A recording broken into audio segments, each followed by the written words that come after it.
Alright, fellas. These are some stream highlights from Artie and Fist, Fridays at 6 p.m. Eastern and 11 p.m. in Across the Pond time. The link to the full stream is in the description. Here's what you can expect. James Lindsay would just take an introductory poli-sci class. Yes. That is your biggest problem with him. It's reoccurring. Every conversation you have, it comes and it sounds just like this. You go, dude, honestly, all it is, I just wanted to take one year of a poli-sci class is all I wanted to do. It's not a bad impression, mate. Right, so let's get into this. Since James used to have like an animated like thing going, but it's now just a static image because I guess he just doesn't give a shit. So just to build upon how James has an identity without an essence, this is all busy work, okay? He will not work on himself. He has very avoidant characteristics and tendencies where he does not deal with any of his emotions at all, and you can tell he's always flat. So he's on X constantly all day long, and then when he's not doing that, he's recording himself into a microphone, and it's unedited. I don't know what this company, new Discord, it's just James talking into a microphone so he doesn't have to cry in the shower later on. So he's, for 3 hours, talking into a microphone without showing his face. Like, what is this money going toward when you give him money? It's like, at least Auron and Carl have shows. You can see where your money is going. They'll react to something. He doesn't show you any source material. It's just him talking, not on screen, with no production value, because he just is trying to avoid any problems in his life. And that's why he goes on all these small shows. He wants to fill his schedule up and feel busy with literally anything except having to fucking look at his seagull lips in the mirror. Okay, I'm done. Okay, right. Let's get through this then, shall we? Hey everybody, it's James Lindsay. You're listening to the New Discourses podcast, and we're back for another episode of our Nazi Experiment series. I believe this, if I'm not mistaken, oh my gosh, is volume 7. So we're really getting into it. We're trucking mostly through Mein Kampf. You'll know that in the previous episode we ran through a little Carl Schmitt and his legal basis for the total state for the Nazi totalitarian project, which he explicitly said was... Fellas, if you're drinking right now, drink whenever he says good, bad, totalitarian things and stuff. Okay, go. No, wait. You also got to do a shot every time he mentions Auron MacIntyre, if that is his real name. That's what he keeps saying. You're not even exaggerating it, dude. He's literally like that. You're gonna need a new liver though, right? If you take a shot, like there's one point where he literally says it like 7 times in a row. No, he's like a J-Sperg. Okay, right, but in the opposite direction. It's so fucking weird, right? The first 25 minutes is just dog shit interpretation of history that's incorrect. The second half of it is just about Auron MacIntyre. I'm not even exaggerating, dude.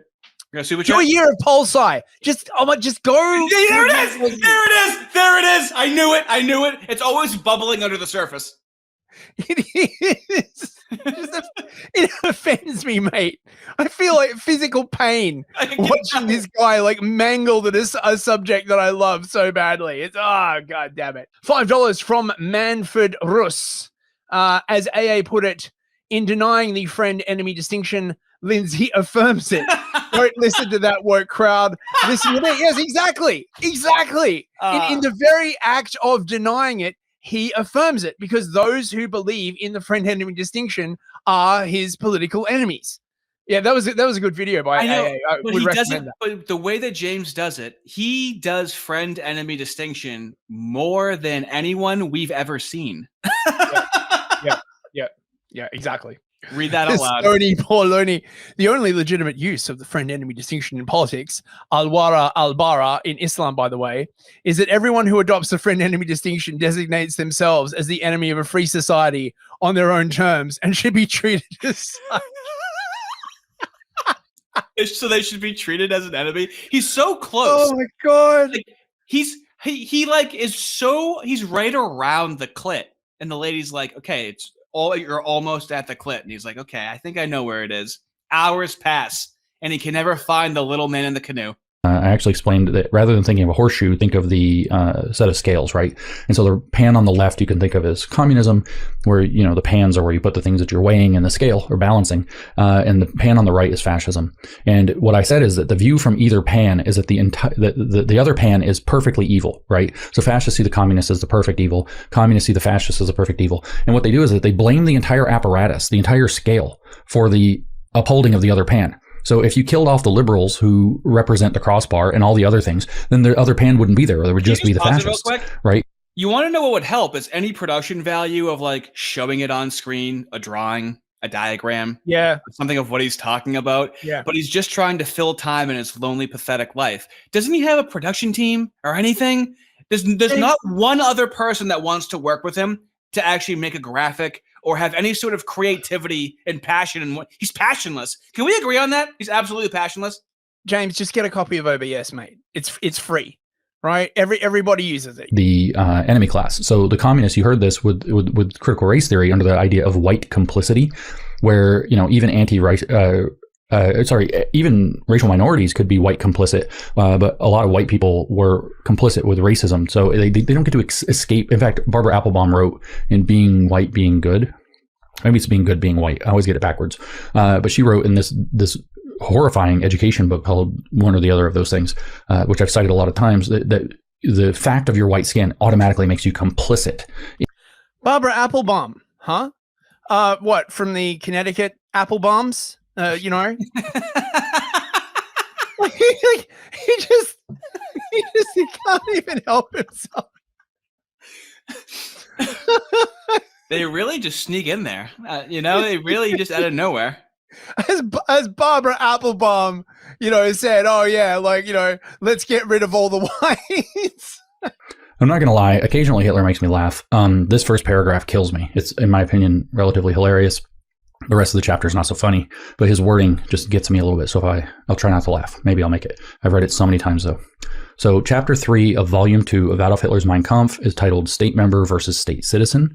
And here's how he starts. The structure that is today erroneously called the state identifies only two kinds of men, citizens and aliens. Citizens are those who possess the right of citizenship either by birth or later by naturalization. Okay. Foreigners are those who enjoy the same right in another country. In some places, there are also comet-like beings that are considered stateless, who simply wander the universe. I mean, is this really that? Okay. But it's Hitler said it. And you see, but he's saying exactly what he said. There's nothing wrong with what has been said so far, but he's trying to guide people with his tone like they're dogs. He's like, and it's like, that just makes complete, perfect sense. Right. That differentiation. Especially back then, dude. Especially back then. So he's saying that there are citizens of your country, there are citizens of other countries, and then there are people who are stateless. That's literally the way it exists like now. I don't... But it takes him forever to say it. He has to use as many words as possible to say this really simple concept so he sounds smart. That's no right of citizenship anywhere. That's going to be very important later, though. I want you to pay attention, in particular, that the Jews and the people that have been called gypsies do not have a home state. That's very important, and thus no right of citizenship anywhere. Today, Hitler tells us the right of citizenship is acquired primarily by birth within the boundaries of a country. By the way, this chapter is racist, so you're going to have to bear with some stuff. Race or membership in the nation plays no part. Oh, no. We're talking about Hitler, and he's like, so, warn you. Like, this is why you have to be right-wing, dude. What a fucking pussy. Shut the fuck up and just say it.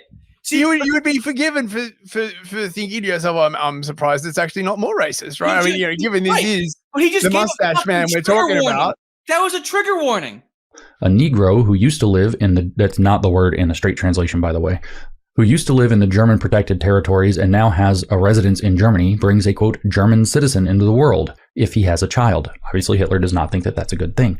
In the same way, any Jewish, Polish, African, or Asian child can be declared a German citizen. That is one kind of naturalization, by birth within an extended territory. And there is another possibility for later naturalization, by paperwork. I'm just going to let that word paperwork linger here. In fact, the title of this episode is going to be something like The Problem of Paperwork Germans, or Paperwork Germans Are Not Your Country. He's brainstorming for the title right now, instead of keeping it out. He does this a lot. Like, he'll literally brainstorm the title while he's like doing the podcast, Which is very strange. But that's an informal podcast like what we're doing right now. We're not claiming to tell you a linear literary story. We're not acting like these are published works that are chronicling history like he's doing. So he has this like veneer that it's like, just listen to it. And they're all like, yeah, just listen to his 3-hour thing. And it's like, I listened to it, and 15 minutes into it, he's talking about this guy, Auron MacIntyre, in chapter 2. It has nothing to do with the fucking title. None of them listen to it, dude. It's so embarrassing. To continue with Hitler, the whole process, he says, of acquiring citizenship is pretty much like joining an automobile club. A person sends in his application, it is checked and approved, and one fine day he is informed on a slip of paper that he has become a citizen. The information is even put in a humorous and joking manner. The applicant, who was previously a Zulu or a Kafir, again, I told you, this is a racist chapter, is notified, Kafir. quote, Excuse me. We all know Kafir is racist, right? Oh, sorry. Sorry if there's any Kafir people listening right now. I told you it was going to be fucking racist. What a fucking dork. It's South Africa. It's the South African N-word is what kafir means. Not as opposed to kafar, which is the Islamic word for the Arabic word for unbeliever. Oh, okay. Okay. No, kafir, not kafar. Yeah. Thank you, James, for teaching me that. See, Fist, you should listen to him. He might teach you something. See, there you learn a new slur, everyone. Thanks, James. Exactly, dude. This is like, did you guys have DARE in school where it's like drug abuse resistance education? And they're like, here's weed. Here's what weed looks like. Here, smell the weed, okay? Don't do the weed. Now, here's alcohol. Here, get that a little sip. Like how that taste? Don't do that. And they just show you all these drugs that make you curious about doing them. Just exactly like what he does. Smell the weed. Touch the weed. Don't do it. It looks really fun, I know. It'll make sex feel amazing. Don't do that either, okay? And here's what sex is. Let me show you. This is what they fucking do over and over again. This is what he's doing. He's like, okay, here's all these ideas, and I'm going to put them on the table and walk away. You got to promise not to use these ideas, okay? By these presented, you are now become a German citizen. End quote. This magic trick, Hitler says, is accomplished by the signature of a state official. What heaven could not attempt, meaning to create a national identity out of somebody of a different national identity. Right. What heaven could not attempt, one of these Theophrastus Paracelsus. That's not what he's saying. Yes. What he's saying is that the state can't turn an African into a white European. That's what he's bloody saying. Not that you can't turn someone of one national identity into another one, right? He's a racist. I knew it. Quizits Chatterack. DARE is where I learned how to roll a joint. I knew it. It's a very common story. I'm sorry, go ahead. How did he just forget that Hitler was a massive racist? And suddenly he's like, oh, you can't turn one national identity into... He's saying you can't turn a kafar into a white person. That's what he's fucking saying. I know, but it's like the way he sets it up. Like, have you seen like the original movie Caligula with Malcolm McDowell? Yes. It's essentially a porn film. Now imagine before you're going to show someone that you go, now I'm going to warn you, there's swearing in this. Like, yeah, dude, we know Hitler was bad. He's like preparing you for the racism. Officials can do with a scribble of his hand. And it clarifies in a note, Theophrastus Paracelsus was a Swiss alchemist, astrologer, physician in the 1500s who traveled in Germany and was connected to Lutheranism. He is meant to be a magician in this reference, even though Theophrastus disliked that label. So what Hitler's saying is heaven couldn't make somebody of a different race actually a German, but these alchemical or alchemist state officials can do so with a scribble of a hand. He goes on, he says, one scratch of the... I'm using this from now on. It's alchemy. To say that a Somalian can be an American is alchemy. Thank you for teaching me this. That's a fucking brilliant line. And Hitler is being like an absurdist comedian in this moment, isn't he? He's like, it's magical. You think it's just magical, like it's alchemical, like you can just turn them into like a magician. Like back then, that must have fucking killed. I mean, in the beer hall. He's just restating that thing that everyone in Europe is now saying, right? Where you get 1,000 Somalians come on a boat, and as soon as they step foot onto England, like boom, suddenly they're English. It's like, yeah, but did you know that Hitler said that? Do you really want? Yeah, dude, I know, and that's why we do this. We need to break the conditioning. I mean, what it gets in the way of any conducive conversation. Does James offer any solutions? Never. No, all this? he does is make me now go, oh, what are you, a fucking alchemist saying that Somalian can fucking turn into an American? What a brilliant line, dude. It's alchemy. How is it not alchemy? Hey, man, America is a propositional nation, Yes! right? Okay, so we have established that He doesn't know what the fuck he's talking about. James is like, Hitler had some good points there. And now he's going to talk about his nemesis. Well, the good Auron point that Hitler made is MacIntyre. like, yeah, you're just not. It's exactly what we're saying now. And then James Lindsay has the bright idea to go, now, I know that seems pretty fucking appealing, doesn't it? It's like, yeah, dude. Yeah, it fucking does, actually. Now that you mention it, yeah, it does. Okay. Oh, wait. I should just summarize the rest of it. Excellent. Okay, Yes, right? thank you.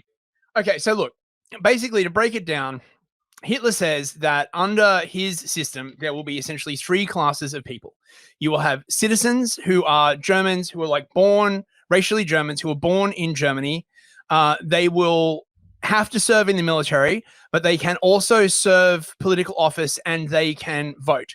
Then you'll have a second class who are subjects, who are not Germans. They still have like property rights. They can engage in commerce, but they can't vote. They can't join the army, and they can't hold political office. And then you will have essentially the stateless who have no sort of role in the state and no protection. Basically, Yes. like, that's basically summing it up. Which And of sounds course, sensible. and of course, James is like, oh, isn't this terrible? There's no Something argument tells against me that if this had encompassed the moves, if they had been embraced into this system, it would have been fine, right? Something tells me. What are you talking about? If you go to Israel, it's not like that at all. Everyone's treated the same. It's a liberal paradise in Israel. Doesn't Israel literally have that system? Yes. Something similar to it. Let's get on to Auron MacIntyre, if that is your real name. Dude, they're so salty like a leftist. Oh God. Right, the German race. He even says that he wants to undo the previous mixing that has already occurred to contaminate German blood. So there's this eugenics program, right? So it's going to treat people that are on that track completely different from other people. But what you're going to end up having in that situation is a racist state acting in extremely racist ways to create more and more clearly defined parameters of a race that is supposed to advance toward what? Toward all the fascists love the Nietzsche's Superman, the Uberman. I don't think isn't the Nietzschean Übermensch like the singular man of history? But it was done in a racist way with racist people. Okay, this is an intellectual we're dealing with here. It's not. Wow. So you mean he was not only racist, but he was also a Nazi? Wow. When a person receives we're almost done, by the way. When a person receives his certification of state citizenship, Hitler says he must done, by the take a way, solemn and it's half over. I'm telling you, the second half of this is Auron MacIntyre. See how he's almost done, and it's halfway through. So this oath must be a common bond that brings together all social classes. It must become a greater honor to be a street cleaner and a citizen of the Reich than to be a king in a foreign state who is not a citizen of the Reich.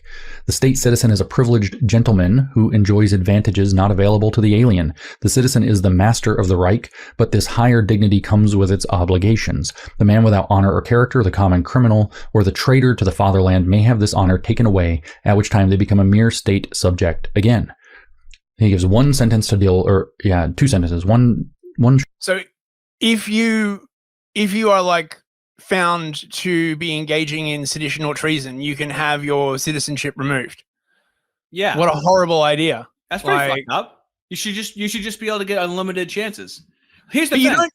But you don't have your citizenship like entirely removed. It's not that they kick you out of the country. You just cannot participate in the political process. Yeah, they really have a lot of moderate rules where they're like, you're not out, but you're like, you're in a lower class, which isn't extreme because India still does shit like that, like to this day. And for that time, doesn't sound crazy. Why would you want people who are treasonous or seditious in your political system? Christos says you can be exiled or deported. I mean, yeah, okay. I mean, you did engage in treason or sedition, right? I mean, like I'm not going to close here. I said I was going to bring this into the contemporary. So I want to read to you a short piece that was published on August 7th, 2025 by the Blaze Media propagandist, woke right propagandist, quote, Auron MacIntyre, not his real name. It's not his real name. But see, this isn't him being obsessed with Auron MacIntyre. This is him reading a chapter of Mein Kampf and then bringing it into the contemporary. That's what this is, okay? Do you think he's deliberately trying to create an association in the mind of the listener? Right? Like, He's here's me reading from Hitler, and now here's some Auron MacIntyre, if that is your real name. propagandist, woke right propagandist. He's so coy. Because just because right now he's spending how much he spent that entire time 100% agreeing with Auron MacIntyre, didn't he? But beforehand, he has to try and poison the well and go, "Now I don't like this guy, okay? But he's right, and that is right. He's raising a good point." I mean, Thanks for letting us know that you don't like the guy that's right. This is a very weird tactic. I mean, he's not essentially he's not thinking it through. It's stream of consciousness. It's his I think diary. Dear diary, to, I don't like Auron MacIntyre. I think he's trying to do that thing, saying like, "Oh, we acknowledge your appropriate grievances, right? Like not all of your grievances, obviously, right? Because some of those grievances are too spicy and will not be countenanced, right? But we acknowledge some." We do it correctly. When it's done our way, then it's valid. Yeah. But it's friend enemy. Yeah. But you must understand that there are only certain permitted ways to resolve those grievances. What are those ways? Well, we'll tell you, right? You just wait there, right? We will tell you the appropriate solution. This is how mooish meetings must sound. This just feels so mooish right now with how you're explaining this. It's so just eluding and vague in general, but I kind of see what you're saying, and that was good. Yeah, that was nice. And this is the issue with James's brand of liberalism, where once you realize it's a mistake, it's too late. Okay, well now she's in a position of power, you fucking asshole. You didn't exert any power to stop this along the way because of malignity, and they just take advantage. How's the liberal experiment going, James? They just keep taking advantage of the rights that you're giving. You're giving equal rights to people that want to subvert your system. Like, that'll never work.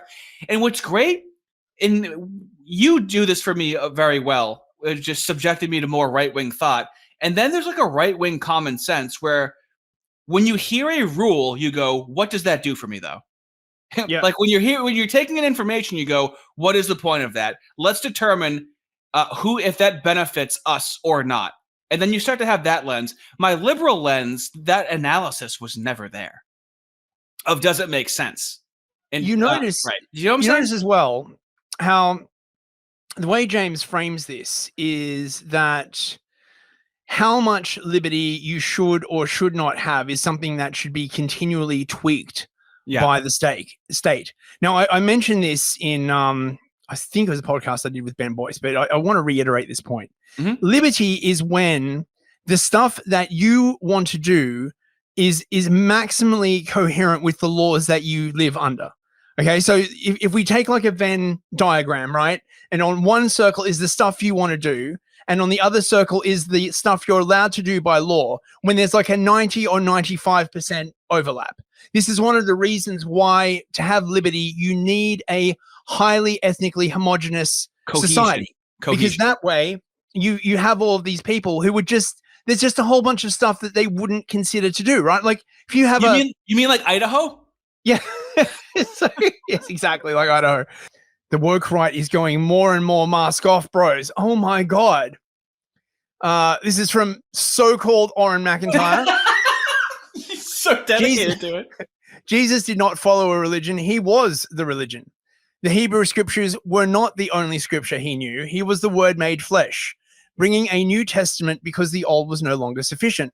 He was famously challenged by Jewish authorities for not keeping to the Sabbath, to which he replied that the Sabbath was made for men, not man for the Sabbath. Christ rejected the pedantic observation of law as a true path to God, which is what Judaism had become. Paul told us that there was no longer Jew nor Greek, only the Christian church. Judaism is no longer a legitimate religion. It is no longer a path to the one true God. saying that Christ was a Jew as opposed to a Christian is to reject the gospel. It is simply a false doctrine. Yeah, well, that's completely correct.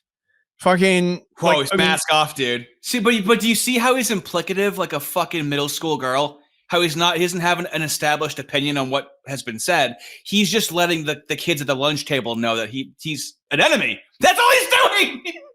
Why else would you go? The woke right is going more and more mask off. You're not describing anything. You have no actual argument. You're not being an intellectual. The only point of that is to say that man's an enemy to his friends. Yeah, because Auron is not a Judeo-Christian. That's all this is. It's just, right? Like, oh, you can't have Christianity without Judeo-Christianity. Judeo-Christianity is a relatively recent invention. Wow, you're going more and more mask off right now. Everyone hear this guy? Everyone hearing this right now? That's all he does. He's a bitch. Oh my God. Ramirez isn't even that. She was born to an illegal immigrant mother who crossed the border while pregnant and secured birthright citizenship for her daughter. On paper, Ramirez is an American. In every other way, she is not. Actually, she is a birthright American, not a paperwork American. But Auron is blurring the... He said on paper, you fucking idiot. You said paperwork, you fucking moron. You fucking idiot. On paper, meaning when you look at the documents after you're born, there's documents. That's what those documents say, is that you're an American, you moron. Oh, dude, I mean, way to prove his point. Like, seriously. Boundary there to make anchor babies also count as birthright or as paperwork Americans. So then he asks the pressing question of our time, what does it mean to be American? He doesn't answer, by the way. He does not answer the question. He says the immigration debate has forced Americans to confront the deeper question of national identity. I hate that, by the way. I hate that, where he doesn't answer the question, what is it to be a German? What is it to be an Indian? You don't answer. There's not a definition that you fucking just give somebody. It's a cultural thing. It's a meaningful thing. It's metaphysical properties to it. What does it mean to be fucking French? Like, I hate that. It's such a fucking cheap trap. Well, we know what James thinks an American is, right? It's a propositional nation. It's a covenant. It's a promise. I promise to be American. Yeah.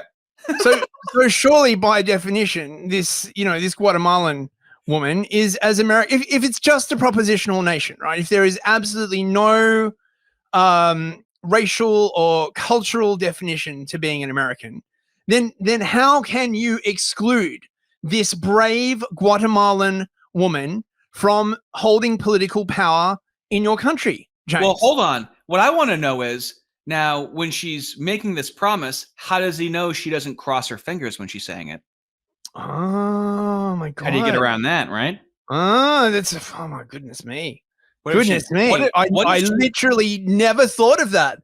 Are you telling me that people might lie in order to gain access to like one of the nicest countries in the world? Surely that's not the case. I can't believe it. Oh. James, I hope you're sitting down. What if they break the promise like communists always do? They're lying. Like how you alerted everyone to the fact that communists are lying and you can't trust anything they're saying. It's something like that. The thing you were talking about 2 years ago that made you popular. So-called MacIntyre says, that idea holds that America is defined not by a shared heritage or culture, but by a set of abstract principles. According to this view, anyone who completes the paperwork and swears an oath is just as American as someone whose ancestors fought in the Revolutionary War. So, isn't that ridiculous? Oh, that's ridiculous. Did you know that Hitler also said something kind of approaching that, right? I actually said this to my neighbor. My neighbor is fucking Nepalese, Nepal. Okay, we got someone from everywhere. And when he first moved in, we would talk all the time. Now he has a kid, and there's no reason for us to talk when he has a kid. Don't talk to me if you have a kid. There's no point in us talking. You have better things to do. So I said to him, I was fucking shit faced, and I was like, I'm more American than you, right? And he was like, yeah. And then I was like if I went to Nepal, would I be equally Nepalese as you? And he was like, no. Yeah. So a lot of immigrants very much understand what Auron MacIntyre is saying. $5 from Jacob Cantrell. Jakey, baby. Is this insistence on what is an American even, bro? type question related to the rejection of any kind of white identity. It is absolutely related to the rejection of any kind of white identity, like completely. That is exactly. I wasn't even thinking that, but that's actually a really subtle point. That should. Yeah, no, it totally is. It totally is, because they don't want. He doesn't do what is a Jew. He does what is an American. All right. Yeah, exactly. Right. They don't want any kind of conception of a country that's based on an ethnos, because then it might exclude certain people, if you know what I'm saying. He honestly just needs to go to a therapist.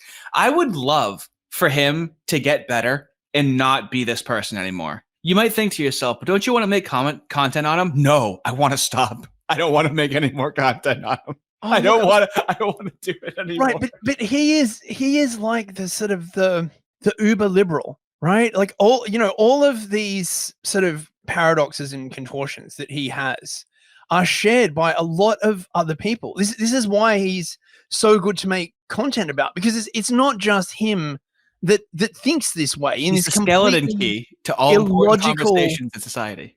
Yeah, these illogics are scattered throughout the West, not just America. You see it in the UK, Australia, in their Canada, psyche, deep in their psyche, that they don't even realize it. This is the thing. Once I just started identifying with my ethnos, a lot of my mental contradictions just faded away. Yeah, that's what I'm saying with right wing as well. Yeah, there's things that intuitively makes sense that I don't have to explain to you.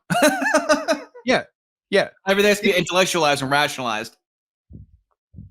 It is like the modern liberal white just exists in this nest of contradictions, and I think that navigating these constant paradoxes and contradictions just eat up processing space in the brain, like when your Windows computer. You mean anxiety and depression and ADHD, and your brain is running from something but you don't know what it is? You mean that? Yeah.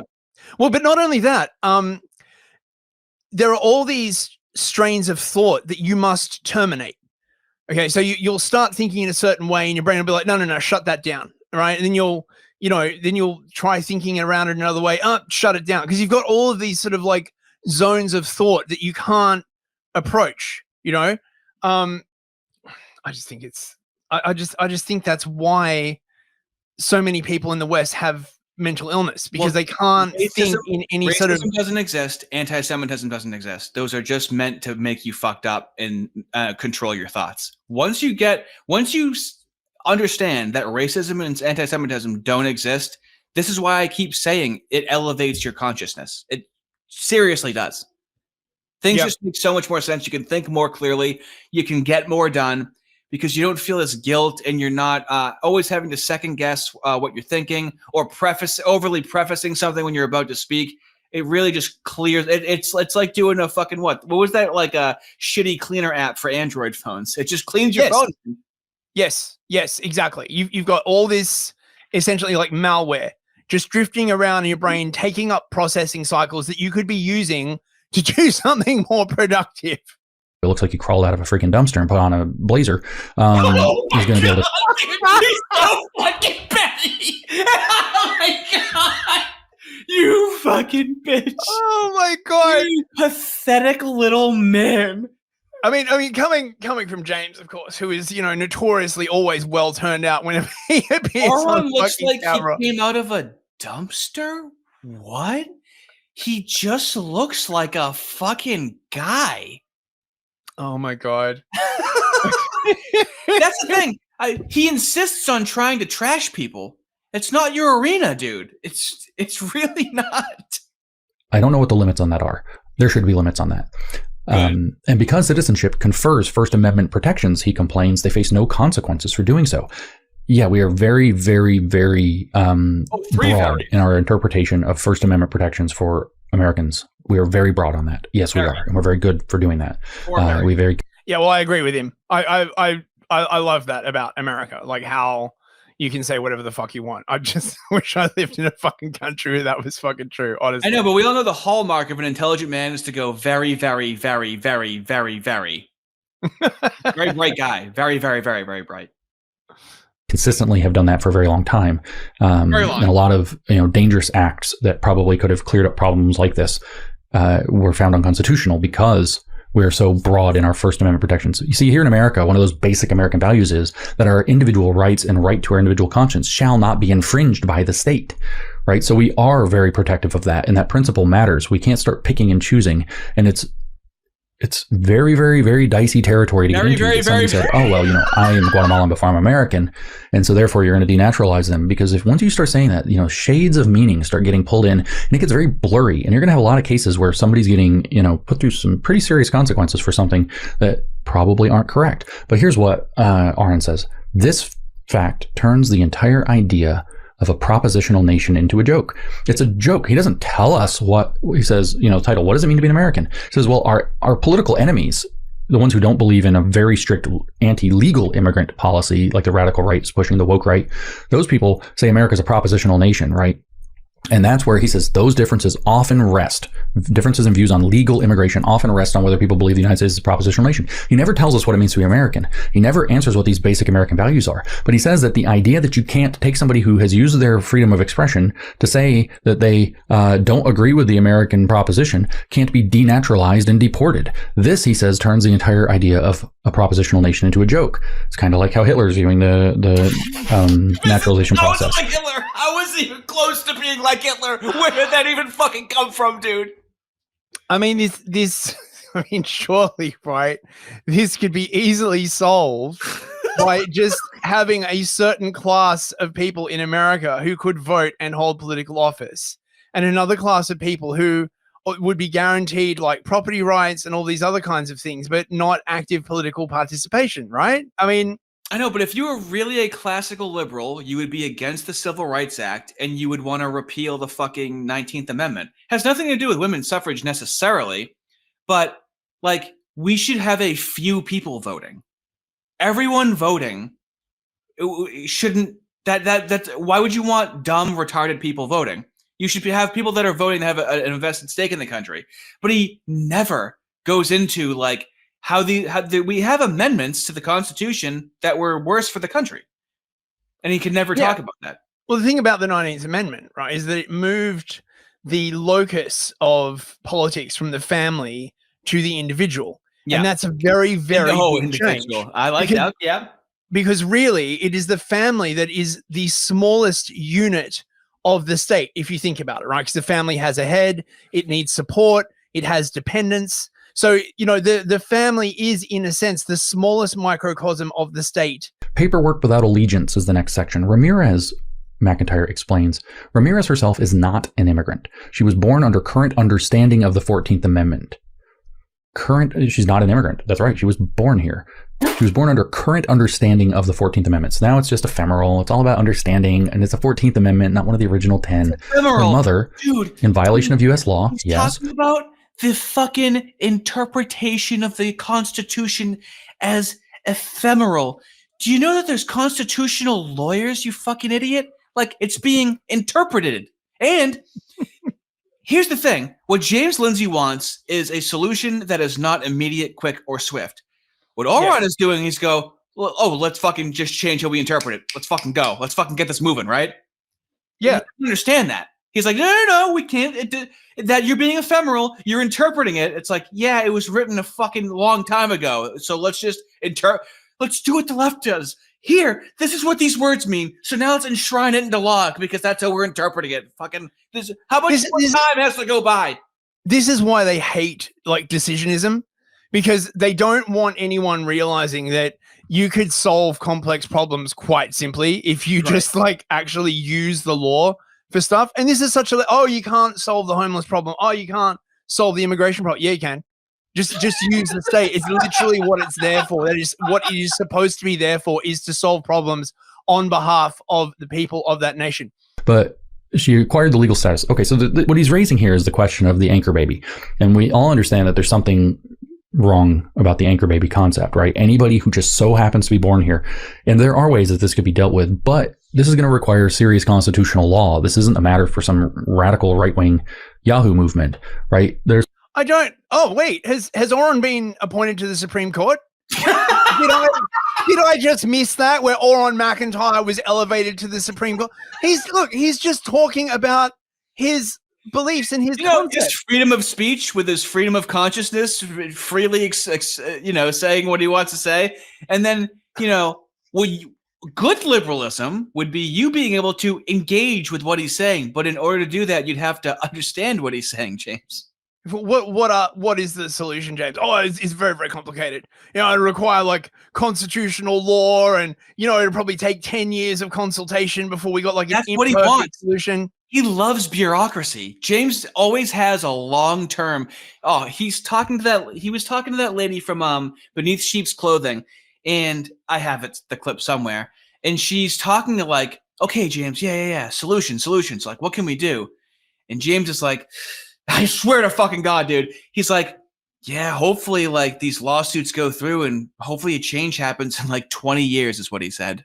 Oh my God.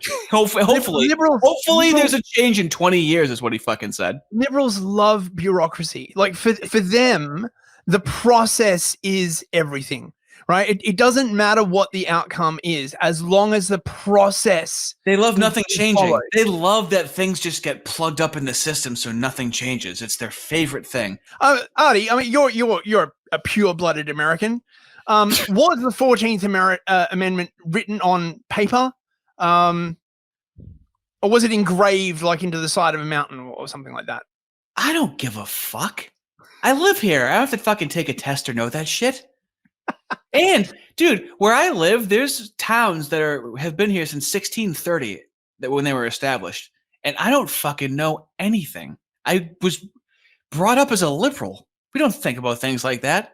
The anchor baby thing, this is fine. What you're going to have to do is get something passed that looks like a law that says the following, that, anybody who is born in the United States,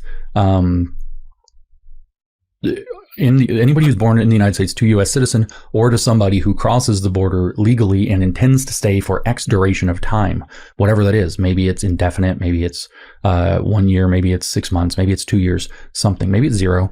But you're going to have to get a law passed that specifies around the anchor baby concept, and you're going to have to win in court when that law gets challenged against the 14th Amendment. If you don't like the current understanding of the 14th Amendment in this regard, which is the Equal Protection Clause is what he's talking about, I think, then you're going to have to make sure that law is somehow recognized as being in accordance with that. You're up against the Constitution here. That's the paperwork. This isn't actually a naturalized citizen. I thought he just said that it wasn't paperwork. Like, this is why I asked you whether it was carved in the side of a mountain or some shit, right? Dude, he's talking to himself in circles. He's like stumbling. And then at the end of it, when he's saying something, sometimes he's saying a statement as a question, as if he's asking. Why don't we have this like hateful racist community that we're supposed to have, right? With the content that we do and shit like that. Isn't that wild? Because it turns out that the woke right is actually very, very friendly and inclusive. They're all fucking puppy dogs. They're all so nice and courteous. Oh, God. Sorry, he even starts. Ramirez herself is not an immigrant. Well, what paperwork was there then? There was no paperwork. You just literally proved Hitler's point, James. We right? just let him speak for 2 seconds. We is that through the alchemy of the state, right? This person from South America has been... Wait, the alchemy of the state, where'd you learn that from? Oh, James is talking about it. Oh, my God. This is just so, like, can you get some kind of consistency, please? Oh, my God. In this so-called idea of paperwork Americans, which is now taking off and kind of going viral after he's written this in the American right. And I just want to point out, we now know where this concept comes from. Do you think Auron MacIntyre is ignorant of that fact? And it's just a coincidence that he's using this phrasing? I don't know. Immigration skeptics, he said. I don't know, but I'm going to heavily imply that he does. I'm going to heavily imply that he's a bad person. So mooish. It's so mooish. Can't just come out and say it. And everyone knows what you're saying. Critics dismiss such concerns as racist, even when examples piled up. Today, those examples speak for themselves. So, I mean, this is one of those things where it's like lying with truth.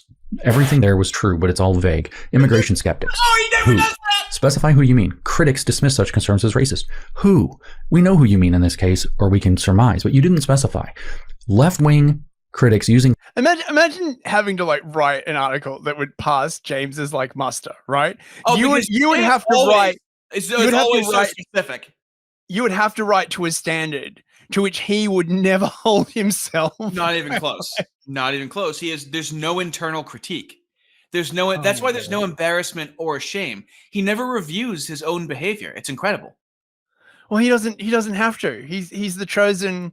He's the chosen. Well, no. Well, this is why I find him very psychologically fascinating, and I like researching this, because it's a once in a lifetime thing with what happened to him. It's so hard to diagnose him with something or speculate what's his behaviors and whatnot, because he was shot to stardom, and then Jordan Peterson was fucking sucking his dick a few months ago, being like, "Yeah, it's a lot of psychopath." Like, it's Haley's Comet. This type of fucking lolcow only happens once in a generation. Where I'm not kidding, dude. Because on top of everything, he just got so elevated. He got blown up completely, and it shouldn't have been him. It was supposed to be somebody else. It was never supposed to be him, and it was him. But for some reason, they placate him. There's still a lot of mystery shrouding him. So don't beat your wife. Listen to Artie and Fist Fridays at 6 p.m. Eastern instead. Link in the description. Goodbye.